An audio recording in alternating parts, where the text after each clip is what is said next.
Good morning, everyone.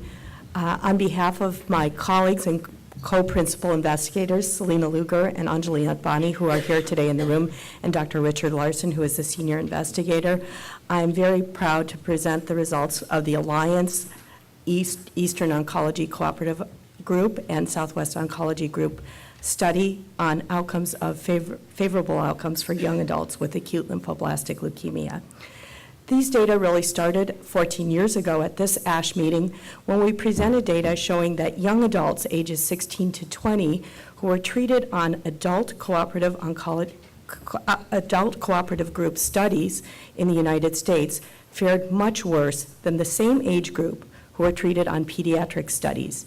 And that became a very important question to many in the world of ALL therapy, and others around the world found exactly the same results, that young adults who were treated on pediatric trials fared much better when compared to adults who were young adults, same age, who were treated on adult oncology group studies. So over the years, we developed a protocol that was taken exactly from a pediatric group study, and we applied it to what we define as the young adult population, ages 16 up to age 40, on a United States cooperative group study. And so we were asking the question whether adult hematologist-oncologists could achieve similar results in a slightly larger age range using a pediatric protocol.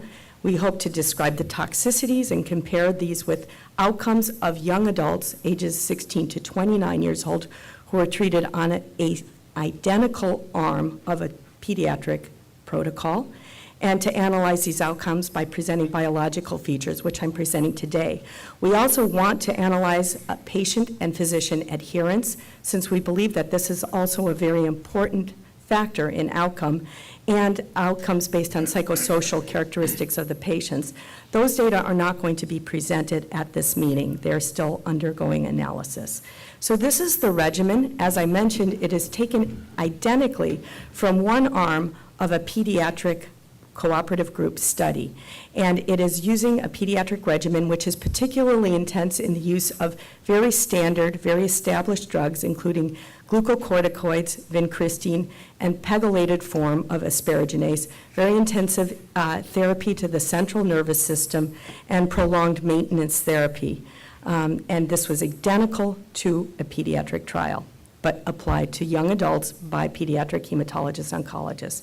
We entered 318 patients over a period of about 5 years, and of those, 296 were eligible for analysis.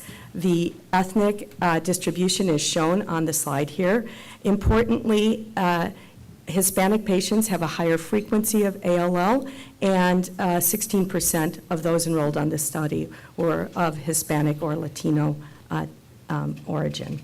61% of the patients were male, and the median age of the study was 25 years with the distribution as shown here. The majority of patients were between the ages of 20 and 29 years. Most of the patients were in quite good shape when they started treatment. Importantly, one of the questions about toxicity with pediatric regimens applied to adults is whether or not, if you're a heavy person, you can tolerate these regimens.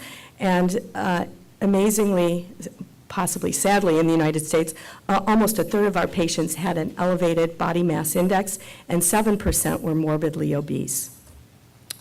These are the results. I'm not going through the toxicity data today in the interest of time, but I'm happy to talk about that later. The event-free survival at 2 years, which is still early follow-up, is extremely much better than what we have seen in historical controls, and it's 66% event-free survival at 2 years for all patients, and overall survival is 79% on the study to date. This is with a median follow-up of about 3 years now.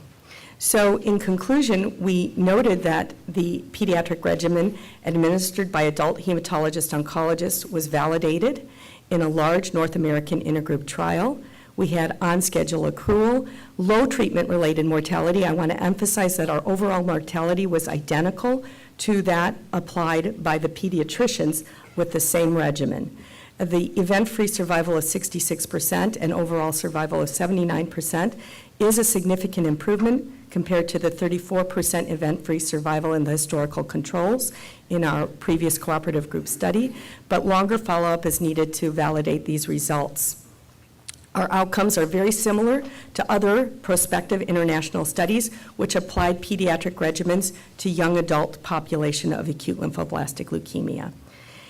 We also looked at some biological factors, which are very interesting. I'm not going over those data in specific today, but the presence of a specific genomic signature called the BCR-ABL1-like signature and overexpression of a particular gene called CRLF2 is common and associated with a significantly worse survival in these patients.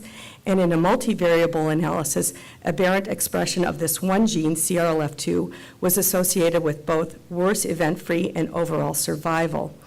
Absence of minimal residual disease following induction therapy, which we'll present data on, similar to what Dr. Wood presented, was associated with excellent disease-free and overall survival.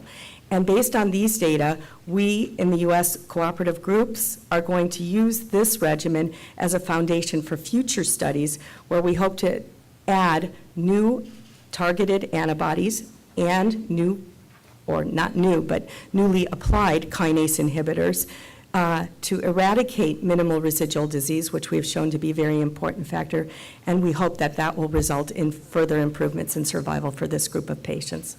Thank you.